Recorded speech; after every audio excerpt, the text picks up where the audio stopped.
বারুইপুর ধর্ষণ খুনের অভিযুক্ত প্রভাস মণ্ডল ইনকাউন্টার। আর এই ইনকাউন্টার হওয়ার পরেই শুরু হয়েছে ধরপাকড়। কি ঘটেছিল গোটা রাজ্যের মানুষ জেনে গেছে। হাড় হিম করা ঘটনা। শনিবার রাতেই এক নাবালিকাকে হাত ধরে নিয়ে যাচ্ছে কে না প্রভাস মণ্ডল। আর সেই প্রভাস মণ্ডল নিয়ে যাওয়ার পরে এই নাবালিকার সঙ্গে দুষ্কর্ম যা হয়েছে তার জন্য কিন্তু কোরা ঘটনার পরেই ইনকাউন্টার হয়েছেন কে না প্রভাস মণ্ডল। এই ইনকাউন্টারের পরে তার মা বলল, ওইরাম ছেলের মুখ আমি দেখতে চাই না, যেটা হয়েছে ভালো হয়েছে, ওর মরদেহ দেখতেও ইচ্ছুক নয় মা। তবে শেষ দেখা তো আর তো দেখতে পাবে না। ইনকাউন্টার হলে তার রীতি অনুযায়ী কিন্তু তার পরিবারের লোকের শনাক্ত করতে হয়। মা এবং স্ত্রী আসলেন মুখ ঢেকে এবং বললেন, এই দেহ আমরা নেব না। ভাবুন, মানুষ কতটা জঘন্য হলে নিজের মা তার দেহ নিতে অস্বীকার করে। তার স্ত্রী বলল, বিয়ের পরেও আমার কোনো স্বস্তি নেই, এরামই জঘন্য কাজ করেছে। যখনই ধরা পড়েছে আমি বিশ্বাস করে নিয়েছি এর দ্বারায় অসম্ভব কিছু নয়। কি ঘটনা ঘটেছিল বারুইপুরে। আর এই ঘটনার জন্য আজ প্রায় 40 জনের মতো যারা ভাঙচুর, মব লিঞ্চিং, পিটিয়ে হত্যা একজন, এবং শুধু পিটিয়ে হত্যা নয়, আবার রেল অবরোধ, নানান বিষয় নিয়ে প্রায় দাঙ্গাকারী বলে আমাদের রাজ্যের মুখ্যমন্ত্রী শুভেন্দু অধিকারী তোপ দেখেছেন এবং 200 জনের মতো গ্রেপ্তার হবেন তাদের চিহ্নিত করে। আচ্ছা, বারুইপুরের মানুষের কি এমন অভাব ছিল? বারুইপুর এমন একটি জায়গা যেখানে ফুলে ফলে ভরা। ওই সূর্যপুর এরিয়ার মানুষ খুবই শান্ত এবং ওরা নিজেদের কাজে বেশিরভাগই ব্যস্ত থাকে। যারা আন্দোলন করতে এসেছিল, কেউ ফল বিক্রি করে, কেউ সবজি চাষ করে, আবার কেউ পেয়ারা বাগান আছে, কারোর পেঁপে বাগান আছে, কারোর কলা বাগান আছে, কারোর কলম চা এখানে ভালো চাষ হয়। সেই সঙ্গে এই বারুইপুরের পেয়ারা গোটা ভারতবর্ষে বিখ্যাত বলা যেতে পারে। এবং এখানকার মানুষ নিজেদের কাজ কাম, নিজেদের উপার্জনের জন্য সকাল থেকে রাত পর্যন্ত জ্যাম হয়ে থাকে এই সূর্যপুর মার্কেট। বিভিন্ন জেলার বিভিন্ন প্রান্তে থেকে, বিভিন্ন থানা থেকে এই সূর্যপুর মার্কেটে সবজিও আসে। কিন্তু হঠাৎ কেন এই সূর্যপুরের মানুষ সেদিন আন্দোলনে নেমে গেল? না, একটি ছোট্ট বাচ্চার, যার 11 বছর বয়স, তার দেহ পাওয়া গেছে পুকুর থেকে। প্রভাস মণ্ডল সমস্ত কিছু স্বীকার করে এবং সেখান থেকে তুলে এনে তার নিথর দেহ দেখে তার সারা শরীরে বাঘের আয়নার মতো তার শরীরে ঝাঁপিয়ে পড়েছে এবং তার শরীরের ক্ষত বিক্ষত অবস্থায় তাকে পাওয়া গেছে। মেয়ে তখন, সবার একটা মেয়ে বলে কথা, সবাই রে করে উঠলো, সবাই আন্দোলনের পথে হাঁটলো কি না হাঁটলো সবাই দেখতে ছুটে গেল। দেখে তাদের মাথা গরম হয়ে গেল। তখনই তারা রোড অবরোধ করে দিল। কিন্তু রোড অবরোধ করার পরে কি ঘটনা ঘটলো আজকে ভাবুন তো দেখি। আমি ও বিষয়ে যাচ্ছি না, সেটা সবাই দেখেছেন। কিন্তু কি এমন হয়েছিল এই সূর্যপুরে? দেখুন, এই ঘটনা প্রতিটা এলাকায় ঘটতে পারে, না ঘটার কোনো কারণ নেই। কারণ স্বাধীনতার পর এ রাজ্যে আজও মানুষ কতটা শান্ত আছে, কতটা সুষ্ঠু আছে, কতটা ভালো আছে না আছে সবাই আমরা জানি। কিন্তু বারুইপুরের এই ঘটনায় চাঞ্চল্য ছড়ানোর কারণটা কি জানেন? প্রভাস মণ্ডলের ধরার পরে প্রভাস মণ্ডল একাধিক নাম কিন্তু সে ঘোষণা করে, অর্থাৎ একাধিক নাম সে বলতে থাকে। এবার যে মব লিঞ্চিংকে যাকে পিটিয়ে মারা হয়েছে, অবশ্যই যেটা শোনা যাচ্ছে মুখ্যমন্ত্রী ঘোষণা করেছেন যে সেটা নির্দোষ, কারণ পুলিশ বলেছে নির্দোষ, সেই জন্য সে নির্দোষ। আর এর মারার পিছনে কার হাত ছিল? একেবারেই যেটা তথ্য উঠে আসছে, আনন্দ সর্দার, যে মেন মাস্টার মাইন্ড, যে বন্দুক বিক্রি করত, এখানে গাঁজা বিক্রি করত এবং একাধিকবার এই সূর্যপুরের মতো জায়গায় তারা ছুরি, অস্ত্র নিয়ে, ধারালো অস্ত্র নিয়ে তারা ঘুরে বেড়াতে দেখেছে। এমনকি নিজেদের মধ্যে অশান্তি হলে ধারালো অস্ত্র দিয়ে কোপাকুপি করেছে। এমনকি একাধিকবার তার পুলিশের অভিযোগ আছে তার নামে। সেই আনন্দ গ্যাং মাস্টার মাইন্ড, এমনকি আনন্দের নামে এরামই অভিযোগ উঠে এসেছে যে আনন্দ বেপাশি অস্ত্র ওখানে রেখে দিত, তার বিরুদ্ধে কেউ কথা বললে ওই ঠেক থেকে সেই বেপাশি অস্ত্র বার করে ভয় দেখাতো, অর্থাৎ বন্দুক বা বেপাশি অস্ত্র বার করে সে ভয় দেখাতো, খুনের হুমকি দিত। এই আনন্দের বাড়িতে যখন গেছে তখন আনন্দের মা এবং বৌদি বলেছে, এখানে এসেছো কেন? তোমরা ইন্দ্রজিতের বাড়িতে যাও, অর্থাৎ ইন্দ্রজিৎ মণ্ডলের বাড়িতে যাও। জনগণ সেখানে গেছে, সেখানে গিয়ে আনন্দের পায়নি, ভাবছে ওখানে আছে, না পেয়ে এই ইন্দ্রজিৎকে এনে পিটিয়ে পিটিয়ে শোনা যাচ্ছে হত্যা করেছে। এটা অত্যন্ত অন্যায়, আইন নিজেদের হাতে তুলে নেয়া, মারাত্মক অভিযোগ। কিন্তু কে আর শোনে?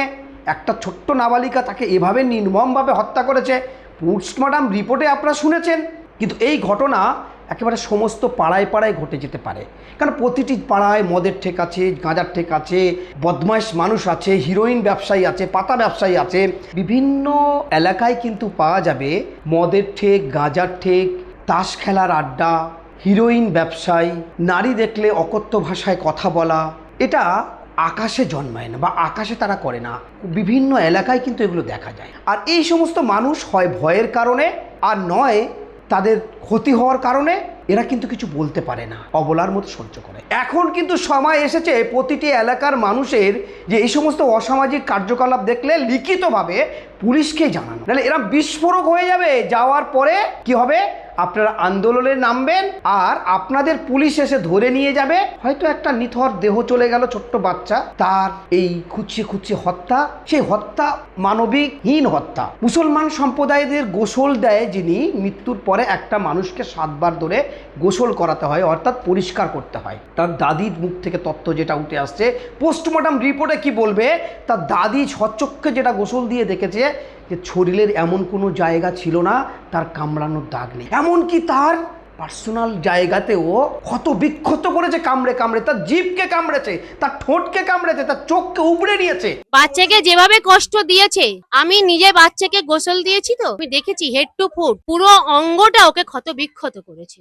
ঠোঁটটাও তো কামড়ে পুরো করে তুলে নিয়েছে, চোখটাকে বাম চোখটাকে পুরো ঘুলটে দিয়েছে, সারা শরীরটা ওকে তো কামড়ে কামড়ে আরো বেশি বার। ভাবুন তো দেখি এই নারকীয় হত্যা, এবং এই বাচ্চাটিকে নিয়ে গিয়ে এরা বেঁধে রেখে দিয়ে মদ খেয়েছে। মদ খাওয়ার পরে তারপরে এর সঙ্গে একসঙ্গে 4 জন হয়তো ঝাঁপিয়ে পড়েছে। ভাবতে পারেন এখনো প্রতিবাদ করার সময় আছে, নাইলে প্রতিটা এলাকায় গুন্ডা দমন বিল যা তৈরি হয়েছে, যদি এই অন্যায়ের বিরুদ্ধে এখন থেকে সজাগ না হন, এরা এই অপকর্ম করে ফেলবে আর প্রতিটা এলাকার মানুষের 200, 400, 1000, 5000 ফাঁকা হয়ে যাবে, সব জেলবন্দি হয়ে যেতে হবে। ভাবুন তো দেখি এই সূর্যপুরের মানুষের কি অভাব ছিল। সকাল হলে যে যার ছেলেরা স্কুলে যায়, বিভিন্ন দর্জির কাজ করে, সেলাই কাজ করে, পেয়ারা বিক্রি করে, বাগানে কাজ করে, আজ তাদেরকে ভুগতে হচ্ছে, বাড়ি থাকতে পারছে না, গ্রাম কি গ্রাম ছাড়া হয়ে যাচ্ছে তারা। কতটা মর্মান্তিক বিষয় একবার কি ভেবে দেখেছেন? কি দরকার ছিল সেদিনকে এদেরকে? কারণ তারা ভেবেছিল এটা আমাদের মেয়ে। এই সূর্যপুরে শুধু এই ঘটনা নয়, এখান থেকে অস্ত্র বিক্রি হয়েছে বলে উঠে আসছে, এখান থেকে গাঁজা বিক্রি হয়, এখান থেকে হিরোইন বিক্রি হয়, এখান থেকে নানান অসামাজিক কার্যকলাপ হয়। তারপরেও পুলিশ প্রশাসন জানে কি জানি না, কিন্তু সাধারণ মানুষ কেউ না কেউ তো আসতো, দেখতো। তাহলে কেন তার প্রতিবাদ এরা গর্জে ওঠেনি? আরও বিভিন্ন ভয়ঙ্কর তথ্য এখানে উঠে এসেছে। এলাকার মানুষের সঙ্গে কথা বলে যেটা জানা গেছে, এই লাশ শুধু লাশ নয়, এবং ওই ছোট্ট নাবালিকার যে পুকুর থেকে উদ্ধার হয়েছে দেহ, তার একদিন পরে আরও একটা দেহ উদ্ধার হয়েছে। কিভাবে ওখানে পড়ে মারা গেল, কি হয়েছিল তার, শুধু এই নয়, বলছে একাধিকবার এরকমই লাশ এখানে পাওয়া যায়। অনেক বড় গ্যাং এখানে কাজ করত, যারা অসামাজিক কার্যকলাপ করত। বলছে 1.5 মাসের মধ্যে 1-2 জন নয়, আরও অনেকই খুন হয়েছে।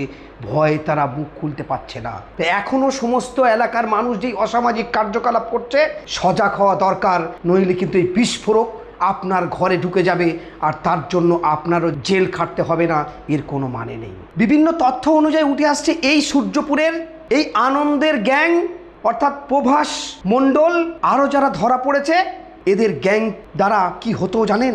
শুনলে পশম শিহরে উঠবে। নারী নিগ্রহ, শ্লীলতাহানি, বেআইনি অস্ত্র ব্যবসা, মদ গাঁজা সিন্ডিকেট, একটা রাত চলতো সেখানে।